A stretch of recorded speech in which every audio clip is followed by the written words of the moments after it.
Hi Year 3, welcome to our third RE lesson. We're going to continue looking at festivals today, and I've put some pictures on the screen to give you a clue of what festival we are learning about today.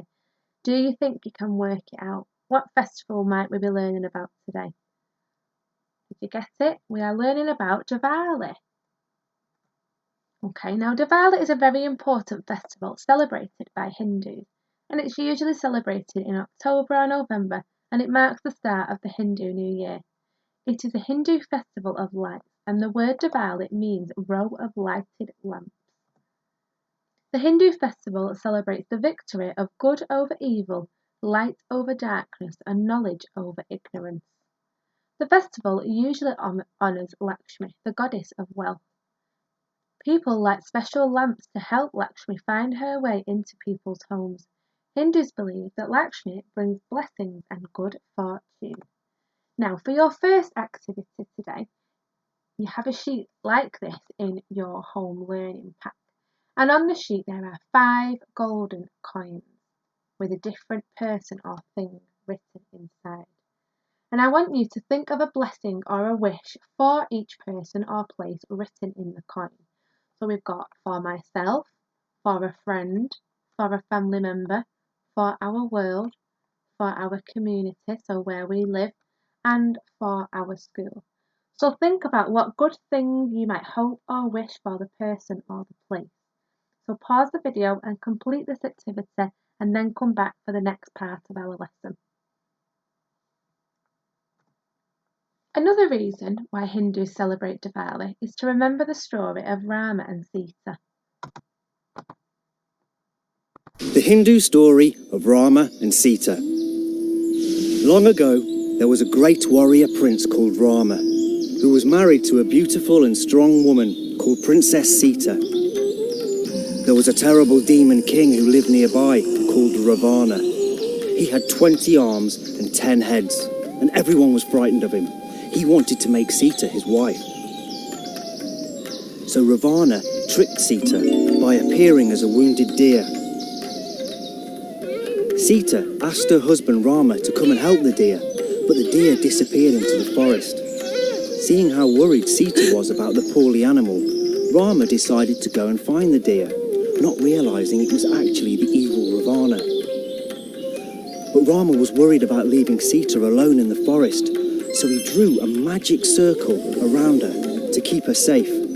As Rama was looking for the wounded deer, the evil demon Ravana changed shape again.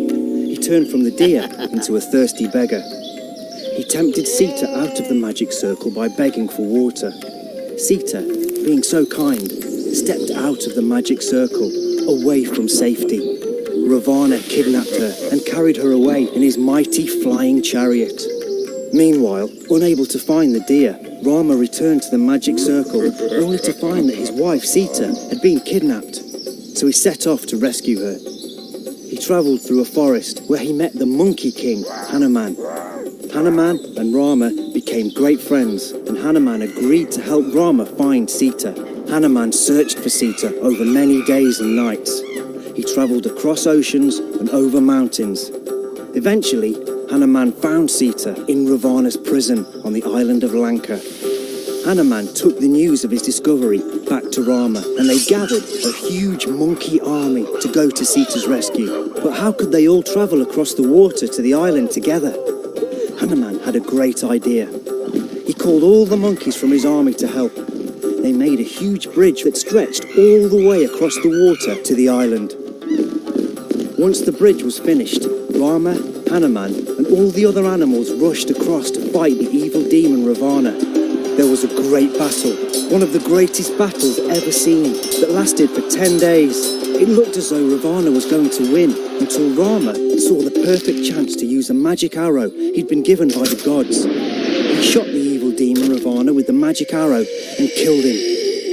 The demon king Ravana was beaten, the battle was won, and Rama and Sita were finally reunited. They started the journey home. As night fell, all of the people who lived in the kingdom put out little oil lamps in their windows to help guide Rama and Sita back home. It seemed as though there were more lamps than there were stars in the sky. Rama and Sita arrived home, and Everyone celebrated that they were safe.